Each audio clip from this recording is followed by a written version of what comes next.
لله رب العالمين والصلاة والسلام على سيد المرسلين محمد وآلہ وصحبہ اجمعین اما بعد۔ آج کل کے حالات کے لحاظ سے سارے انسان بہت زیادہ مصروف ہو گئے ہیں۔ ان کے پاس عبادات کے لیے بھی وقت کم ملتا ہے ان کو، اور بیوی بچوں کے لیے بھی ان کے پاس وقت بہت زیادہ کم ہوتا ہے، اور دیگر اخروی اعمال کے لیے جو آخرت کے لیے ان کا ذخیرہ بن جائے ان کے لیے بھی ان کے پاس بہت زیادہ کم وقت ہوتا ہے۔ تو ان حالات میں ہم کیا کریں اور کس طرح زندگی گزاریں کہ جس سے ہماری اخروی زندگی جو ہمارا اصل مقصد ہے اس دنیا میں آنے کا وہ سدھر جائے اور اخروی زندگی میں ہمیں زیادہ سے زیادہ ثواب مل جائے۔ اس کے لیے حضور نبی کریم صلی اللہ علیہ وسلم نے چند چیزیں ارشاد فرمائی ہے کہ اگر اس پر انسان عمل کرے اور اس کو اپنا شعار بنائے، اپنی عادت بنائے، اپنی فطرت بنائے، اپنی طبیعت بنائے، تو انشاءاللہ امید ہے کہ ان کے اعمال میں جتنی کمی ہوگی تو ان چیزوں سے وہ کمی پوری ہو جائے گی۔ اس میں سے پہلی چیز وہ شکر ہے کہ اللہ تبارک و تعالیٰ کی جتنی بھی نعمتیں انسان کے اوپر ہیں، انسان کی صحت ہو گئی، ہاتھ اور پاؤں کی سلامتی ہو گئی، اور اس طرح بہت سی چیزیں کہ جو اللہ تبارک و تعالیٰ نے ان کو بطور نعمت کے دی ہے، ان پر اللہ تبارک و تعالیٰ کا شکر کرے۔ اور یہ شکر کی صفت اللہ تبارک و تعالیٰ کو بہت پسند ہے۔ اللہ تبارک و تعالیٰ فرماتے ہیں وَلَئِن شَكَرْتُمْ لَأَزِيدَنَّكُمْ وَلَئِن كَفَرْتُمْ إِنَّ عَذَابِي لَشَدِيدٌ، کہ اگر تم میرا شکر کرو گے تو میں تمہاری نعمتوں میں اضافہ کروں گا، اور اگر ناشکری کرو گے تو پھر میرا عذاب سخت ہے۔ اور خود قرآن کریم میں اللہ تبارک و تعالیٰ کا ارشاد پاک ہے کہ مَا فَعَلَ اللَّهُ بِعَذَابِكُمْ إِن شَكَرْتُمْ، اللہ تعالیٰ تمہیں عذاب دے کر کیا کرے گا کہ جب تم شکر کرو گے تو۔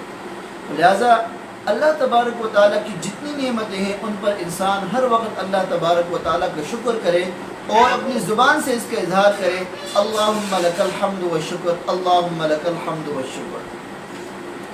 اور دوسری چیز وہ شکر کے ساتھ دوسری چیز ہے استغفار، کہ انسان سے جتنی بھی کوتاہیاں ہو جائے، گناہ ہو جائے حقوق اللہ میں، حقوق العباد میں، اس پر وہ اللہ تبارک و تعالیٰ سے استغفار کرے، اپنے گناہوں کی معافی طلب کرے، اور اللہ تبارک و تعالیٰ کے سامنے گڑ گڑا کر اللہ تبارک و تعالیٰ سے توبہ کرے۔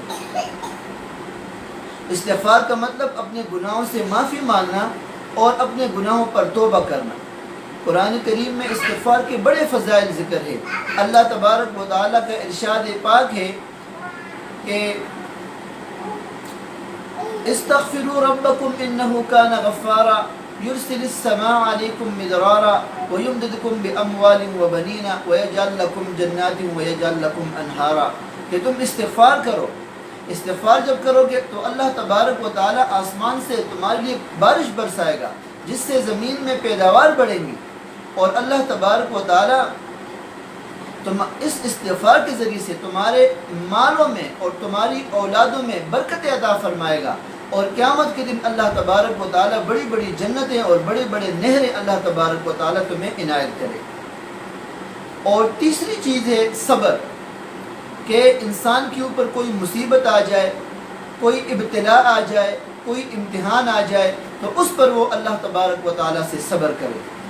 صابرین اللہ تبارک و تعالیٰ کو بہت زیادہ پسند ہے۔ اللہ تبارک و تعالیٰ کا ارشاد ہے ان اللہ مع الصابرین، اللہ تعالیٰ صبر کرنے والوں کے ساتھ ہے۔ اور پھر قرآن کریم میں اللہ تبارک و تعالیٰ نے صبر کرنے والوں کو خوشخبری سنائی ہے۔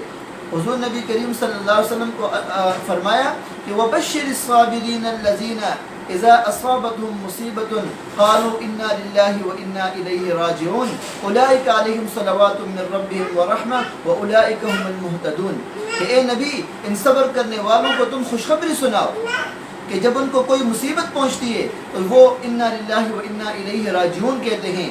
ایسے لوگوں پر اللہ تعالیٰ کی رحمتیں اور اللہ تعالیٰ کی صلواتیں ہوں۔